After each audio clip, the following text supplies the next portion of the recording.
Halo semuanya, saya Fikri Ardian, konten kreator dari @mantanobesitas di TikTok maupun di Instagram.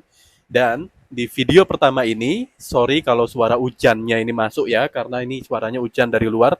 Dan di video pertama ini, saya akan jelaskan step by step bagaimana cara saya mendapatkan 10.000 followers pertama di TikTok dalam waktu kurang dari 1 bulan. Bahkan seingat saya hanya sekitar 3 mingguan aja.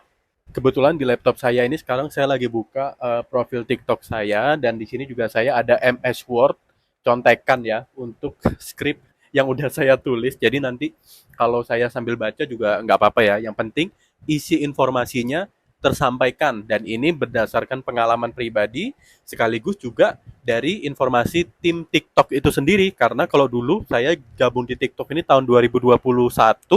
Nah, waktu itu masih ada kesempatan buat ikut kayak semacam grup gitu ya. Grup-grup yang isinya itu adalah orang-orang dari TikTok yang memang ngasih tips atau informasi baiknya kita konten kreator nih ngapain gitu supaya videonya itu viral, supaya videonya itu banyak yang nonton, supaya FYP lah kalau bahasanya ya. Jadi kita akan bahas dulu mulai dari yang pertama ya. Kalau yang pertama ini adalah sesuatu yang perlu ditekankan, yaitu mindset untuk membantu orang. Maksudnya gimana? Jadi begini, ketika kita pengen mulai bikin TikTok ya, dan kita pengen dapat banyak followers, yang perlu kita perhatikan adalah mindsetnya, kenapa orang-orang mau follow saya? Nah, kenapa orang-orang mau follow saya itu ada dua kemungkinan. Apakah yang pertama, apakah karena menghibur, ya, itu yang pertama, atau apakah karena dia mendapatkan informasi. Nah, kalau kita pengen orang-orang ini mendapat hiburan, berarti yang harus kita lakukan adalah ya menjadi super. Maksudnya apa? Super lucu, super super ganteng, misalnya super cantik, super kaya. Kalau kalian bisa menjadi super, silahkan kalian tentukan mindset bahwa kalian ingin menjadi penghibur, entertain. Super lucu, super ganteng, super jelek misalnya. Ya udah, itu yang akan dieksplor nanti. Tapi kalau kalian tidak bisa menjadi super, dalam arti kayak saya dulu ya, modal juga pas-pasan, badan juga yang nggak bagus-bagus gimana-gimana, maka yang bisa saya tekankan pada saat itu mindsetnya adalah saya ingin membantu ya, membantu orang. Berarti kalau saya ingin membantu, yang harus saya lakukan adalah membuat saya tidak perlu mengekspos siapa diri saya di TikTok gitu. Yang perlu saya lakukan adalah membuat konten yang memang bisa bantuin orang-orang. Nah, konten yang membantu ini contohnya gimana? Misal nih, teman-teman hobinya adalah eh, masak. Nggak perlu tunjukin skill masaknya. Nggak perlu tunjukin saya punya alat masak yang mahal loh, yang mewah loh. Nggak perlu.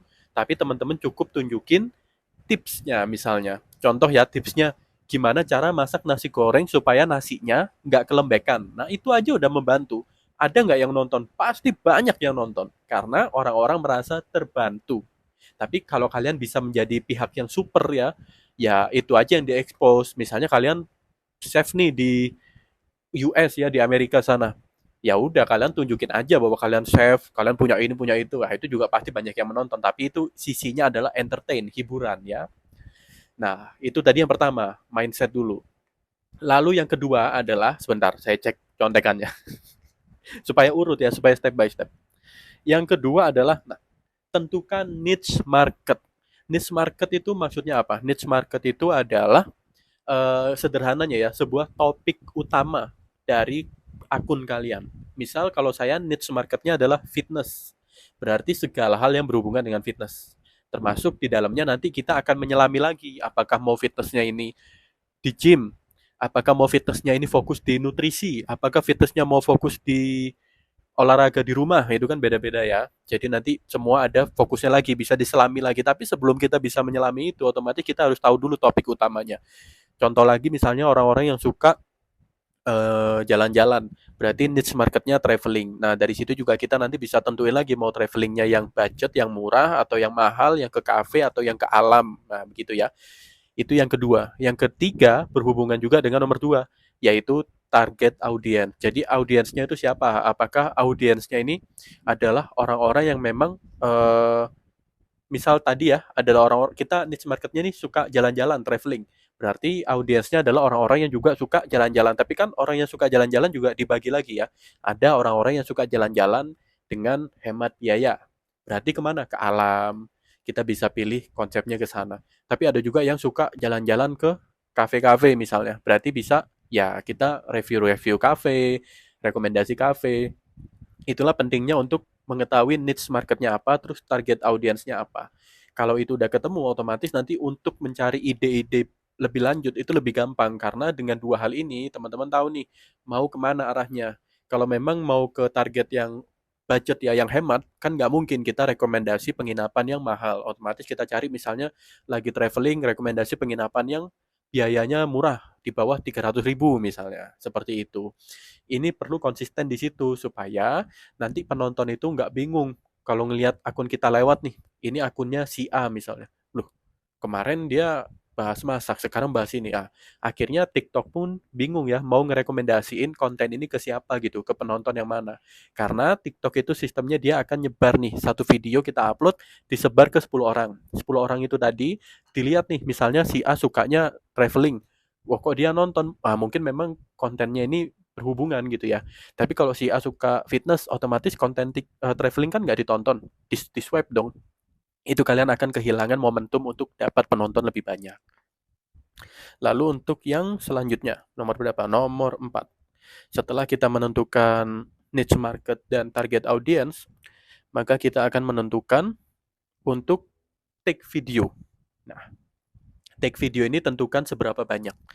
Saran saya adalah silakan take video dulu sebanyak minimal 14 video. Setelah take 14 video, itu jangan diupload. Maksudnya kalau udah take 2 video itu jangan diupload ya. Tapi kumpulin dulu jadi 14 video, baru diupload. Kenapa? Karena ini untuk stok selama 1 minggu ke depan. Jadi stok dulu videonya 14, sehari upload 2 kali. Setelah itu baru diupload setiap hari ya, sampai seminggu ke depan. Nah, selama 1 minggu ke depan ini kan kalian nggak perlu repot-repot take ya, maksudnya kan nggak perlu take setiap hari. Jadi kalian bisa tentuin nih, hari ini bikin skrip dulu, nentuin ide dulu, terus besok eksekusi konten, besoknya lagi ngedit konten. Jadi begitu ya. Jadi waktu 1 minggu itu bisa digunakan untuk kita gali lagi nih, mau bikin video seperti apa, untuk kemudian diupload di minggu kedua. Begitu seterusnya. Kalau di awal memang disarankan frekuensi itu lebih penting, jadi nggak perlu cari bagusnya ya. Maksudnya bukan berarti videonya asal-asalan ya, tapi kalau misalnya dirasa kok kurang bagus, ya nggak apa-apa. Disimpan aja, tetap diupload, diperbaiki di minggu selanjutnya, di video-video selanjutnya. Lalu sekarang yang kelima ya, jadi setelah kita udah melewati tahap 1, 2, 3, dan 4, tahap kelima adalah manfaatkan komentar orang-orang untuk membuat video baru. Tadi kan disebut bahwa satu hari minimal 2 video. Boleh nggak lebih dari 2 video? Boleh. Jadi nanti kalau ada yang komen, itu bisa di-reply ya, atau dibales untuk dibahas. Misalnya lagi tadi bikin kontennya masak-masak misalnya. Terus ada yang bales nih, kalau saya sukanya kecapnya dibanyakin. Nah, teman-teman kan bisa tuh bikin konten baru dari situ. Kontennya simple aja, sederhana. Jadi misalnya hanya dijawab gitu ya. Kalau misalnya kecap, saya sukanya pakai kecap ini loh, misalnya seperti itu. Jadi kita bisa explore lagi. Dan itu juga akan membuat kedekatan dengan followers-followers itu tadi. Begitu ya. Nah, sebenarnya cukup 5 hal ini aja untuk diterapkan selama kurang dari 1 bulan. Saya rasa 3 minggu itu cukup kok. Nggak harus 1 bulan untuk dapat 10.000 followers. Silahkan dilakukan secara konsisten. Konsisten di sini maksudnya adalah kalau misalnya sehari mau upload 2 kali, ya usahain jangan sampai kurang gitu. Minimal itu 2 kali itu tadi. Makanya kita punya stok video dulu. Lalu jam uploadnya kapan, terus apakah siang sore, apakah diuploadnya berbarengan atau diberi jarak, bagaimananya, itu nanti sebenarnya bisa dieksplor sendiri, dicari tahu sendiri ya. Maksudnya kan setiap orang nanti pasti beda-beda ya insight-nya. Tapi kalau dari saya, mungkin nanti akan saya bahas di video selanjutnya ya, kalau memang video ini rame. Dan nanti juga akan saya bahas bagaimana sih caranya kita dapetin ide konten yang nggak monoton ya. Maksudnya kalau kita pakai AI atau kita ketik di Google itu kan nanti ide kontennya tuh ya gitu-gitu aja ya. Kita bisa cari ide konten yang lebih fleksibel, yang lebih menarik, itu kita bisa bikin sendiri dengan ada rumusnya. Nanti coba saya bikin videonya kalau memang video ini rame dan kalau banyak yang subscribe. Kalau begitu, sekian dulu ya untuk video kali ini. Terima kasih sudah menonton.